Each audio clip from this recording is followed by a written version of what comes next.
그리스도께서 부활하고 승천하신 이후에 이제 그분은 교회 안에서 사도들을 통해서 교회를 다스렸습니다.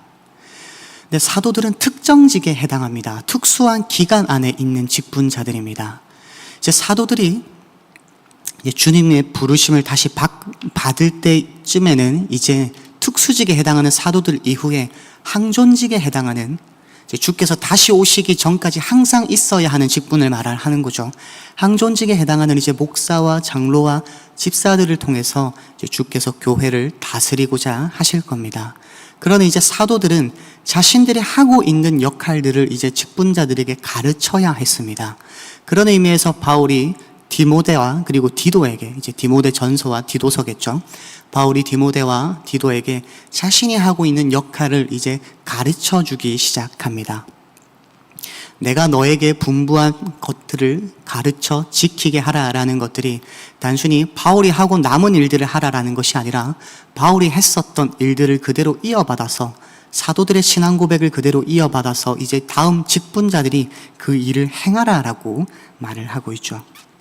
그런 의미에서 디모데전서 5장 1절에서 16절에 해당하는 오늘 읽었었던 말씀은 그 가운데서 직분자들 중에서 목회자들이 무엇을 행해야 하는지에 대해서 설명해 주고 있습니다. 오늘 본문은 목회자들이 무엇을 해야 합니까?에 대한 한 가지 답을 제공하고 있습니다.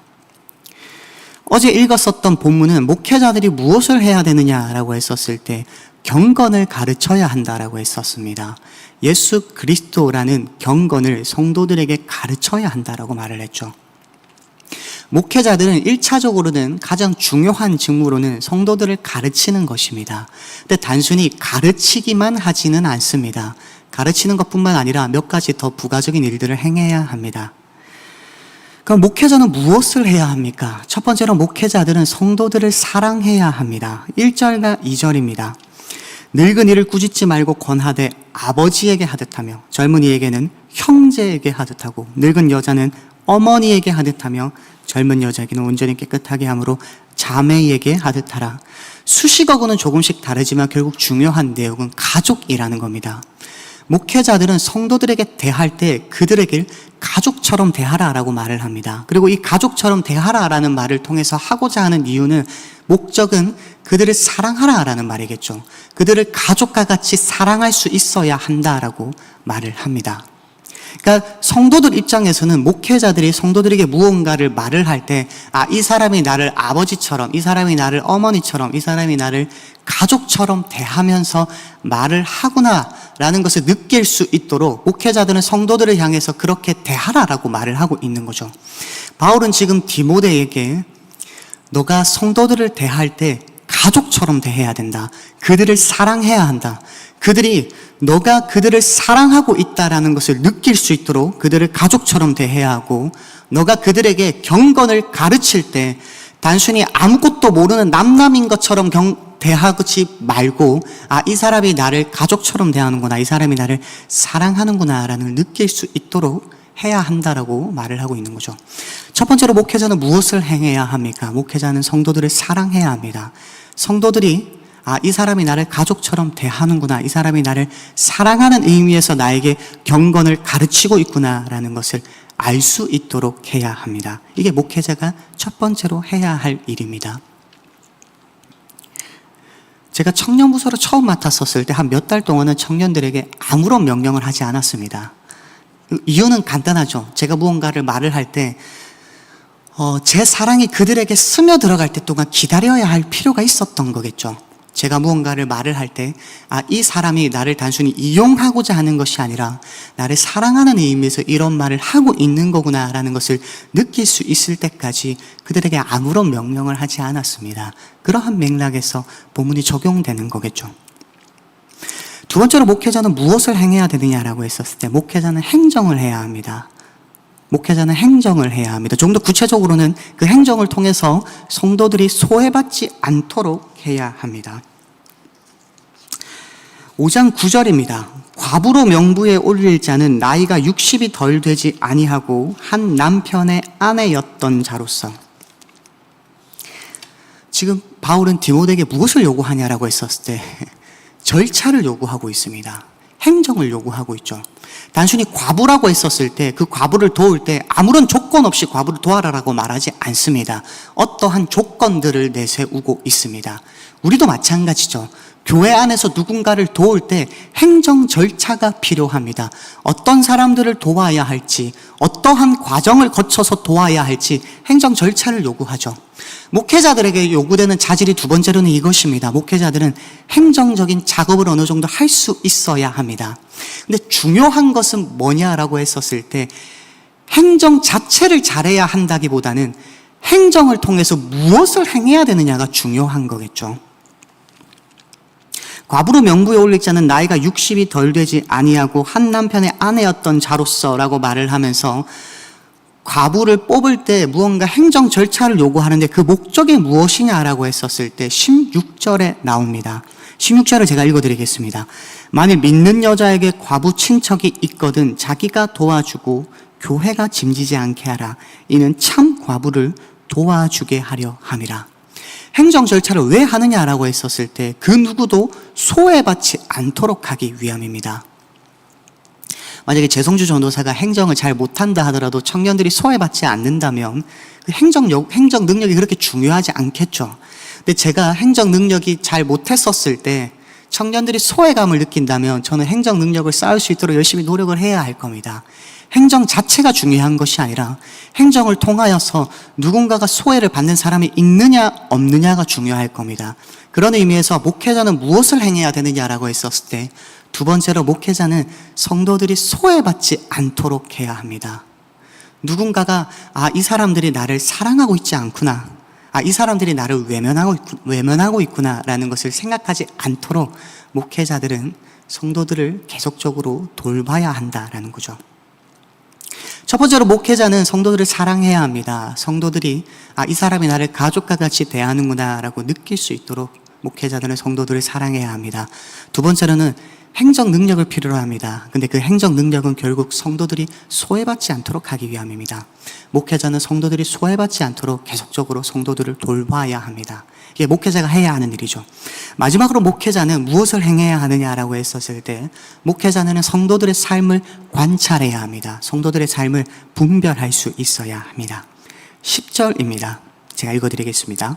선한 행실에 증거가 있어 혹은 자녀를 양육하며 혹은 나그네를 대접하며 혹은 성도들의 발을 씻으며, 여기서 발을 씻는다는 것은 섬긴다라는 말이겠죠. 당시에 사람들에게 가장 더러운 지점이 발이었으니까요. 혹은 환난 당한 자들을 구제하며 혹은 모든 선한 일을 행한 자라야 할 것이요. 바울이 디모데에게 이렇게 말을 합니다. 과부를 뽑을 때 이러한 과부를 뽑아야 합니다. 과부들 중에서 선한 행실의 증거가 있어야 합니다. 자녀를 잘 양육할 수 있어야 하고, 나그네를 대접할 수 있어야 하고, 성도들의 발을 씻을 수 있어야 하고, 모든 선한 일을 행해야 합니다 라고 말을 합니다. 근데 이 말의 전제는 성도들이 무엇을 행하고 있는지 목회자가 알아야 한다는 겁니다. 목회자들은 성도들이 선을 잘 행하고 있는지를 보아야 한다는 것이 전제되어 있다는 거죠. 이걸 통해서 우리는 알 수 있습니다. 목회자는 무엇을 행해야 합니까? 목회자들은 성도들의 삶을 봐야 합니다. 성도들이 하나님의 말씀을 잘 지키고 행하고 있는지, 그들이 누군가를 차별하고 대우하고 있지는 않은지, 더 깊숙이 들어가서 그들이 직장 생활 안에서 직장 상사라면 하급자들을 잘 다스리고 있는지, 하급자라면 직장 상사에게 잘 복종하고 있는지를 관찰해야 한다는 거죠. 그것을 통해서 그들이 성도답게 잘 살아가고 있는지를 살펴보는 것이 목회자가 해야 할 중요한 직무입니다. 우리는 세 가지로 오늘 살펴보았습니다. 목회자는 단순히 가르치는 것만으로 끝나지 않습니다. 첫 번째로는 성도들을 사랑해야 하고, 두 번째로는 행정 절차를 통해서 성도들이 소외받지 않도록 해야 하고, 세 번째로는 성도들의 삶을 잘 관찰할 수 있어야 합니다. 이게 목회자가 해야 할 일입니다. 그리고 이것은 여러분들이 해야 하는 일이기도 합니다. 여기까지 들었을 때 여러분들이 혹시나 재성주 전도사가 얼마나 잘하는지 내가 한번 지켜보겠다라는 식으로만 볼 수도 있겠지만 그렇게 보시면 곤란합니다. 왜 그러냐라고 했었을 때 여러분들은 밖에 나갔었을 때는 여러분들이 직분자들이기 때문입니다. 교회 안에서 말씀을 전하는 목사와 성도들을 다스리는 장로와 그리고 성도들에게 구제를 베푸는 집사와 그리고 권사가 있습니다. 그리고 세상에 나갔을 때는 여러분들이 그 역할을 감당하셔야 합니다. 왜 그러냐라고 했었을 때 여러분들은 그리스도인이니까요. 직분자는 기름 부음 받은 자를 의미합니다. 그리고 기름 부음 받은 자의 또 다른 명사는 그리스도인입니다. 그리스도인은 기름 부음 받은 자라는 말입니다. 여러분들은 그리스도인이죠. 그리스도인은 세상에 나가서 목사와 같이 하나님의 말씀을 전해야 하고 장로들과 같이 세상 사람들을 다스려야 하고 집사와 같이 긍휼히 여길 자들에게 긍휼을 베풀어야 합니다. 목회자들은 성도들을 사랑해야 합니다. 여러분은 바깥에 나가서 예수를 알지 못하는 자들을 사랑할 수 있어야 합니다. 목회자들은 사람들이 소외감을 느끼지 않도록 해야 합니다. 여러분들은 바깥에 나가서 예수를 알지 못하는 자들이 돈이 많든 돈이 적든 일을 잘하든 일을 못하든 사랑받을 자격이 있든 사랑받을 자격이 없든지 간에 그들이 소외감을 느끼지 않도록 해야 합니다.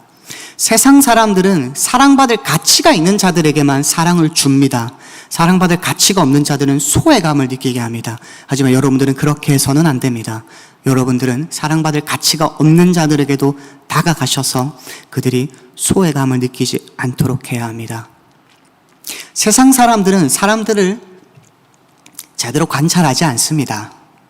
그저 자기가 가지고 있는 선입견을 가지고서 이 사람은 이렇겠지라고 하고 그냥 끝을 내버립니다. 하지만 여러분들은 그렇게 해서는 안 됩니다. 여러분들은 세상 사람들이 유심히 관찰하셔서 그들이 어떠한 사람들인지 합리적으로 분별할 수 있어야 합니다. 그들이 제대로 된 사람인지 제대로 되지 않은 사람인지를 분별하고서 각자에게 합법적인 상과 벌을 줄 수 있도록 노력하셔야 합니다. 목회자들 뿐만 아니라 여러분들 역시 목회자가 하고 있는 것들을 세상으로 나아가셔서 행하셔야 합니다. 말씀을 정리하겠습니다. 목회자들은 성도들을 사랑해야 합니다. 목회자들은 소외감을 느끼지 않도록 해야 합니다. 목회자들은 성도들을 바르게 분별할 수 있어야 합니다. 여러분들 역시 마찬가지입니다. 그리고 이 시간 이러한 말씀을 가지고서 함께 기도했으면 좋겠습니다. 일원동교회 목회자들이 그리고 직분자들이 성도들을 사랑할 수 있게 하여 주시옵소서. 그들이 사람들의 소외감을 느끼지 않도록 하게 하여 주시옵소서. 그들이 성도들의 삶에 깊이 관여하게 하여 주시고 그들이 어떠한 자들인지 제대로 분별할 수 있는 목회자들이 되게 하여 주시옵소서. 그러한 마음으로 함께 기도해 주셨으면 좋겠습니다. 그리고 여러분 각자를 위해서 기도해 주셨으면 좋겠습니다. 목회자들뿐만 아니라 나 역시 사람들을 사랑하게 하시고 사람들의 소외감을 느끼지 않게 하시고 사람들을 바르게 분별할 수 있는 그러한 직분자, 그러한 그리스도인이 되게 하여 주시옵소서. 이렇게 기도하시고 또 각자 개인 기도 제목으로 기도하시면서 오늘도 그리스도 안에서 승리하는 여러분들이 되시기를 주님의 이름으로 축복합니다. 함께 기도하겠습니다.